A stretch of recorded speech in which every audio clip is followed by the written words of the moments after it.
nationwide, statewide, et cetera, et cetera.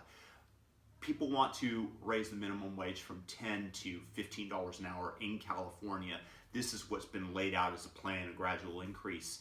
There was a column, an op-ed piece in the Los Angeles Times from a business owner who stated that as the minimum wage increased, he likely could not be able to absorb the cost and would be forced to move to Las Vegas, where employment compensation is a little bit less, along with workers' compensation, California being one of the least business-friendly states in the nation, especially for low-margin businesses such as production of clothing.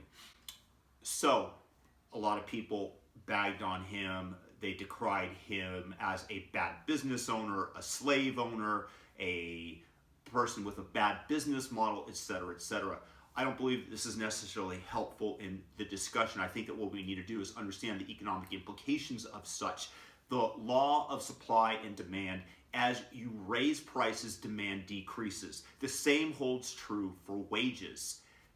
As we raise the minimum wage, we are either going to be laying off mass numbers of people, there are going to be less jobs available, we are going to hasten the advent of robotics taking over jobs as they become cheaper, as the price of labor rises. This will hasten that advance, and the question is, what really happens? You have business owners who are in California who are trying to provide labor. As the costs rise, of course they're going to take them, just because they have to remain competitive with the people that are able to pay cheaper prices for the labor.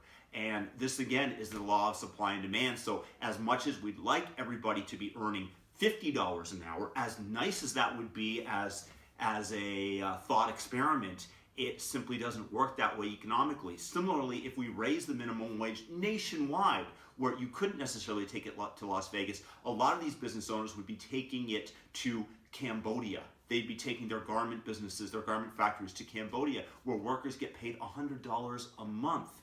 This is osmosis of money. Osmosis is when you have a solution with a solvent.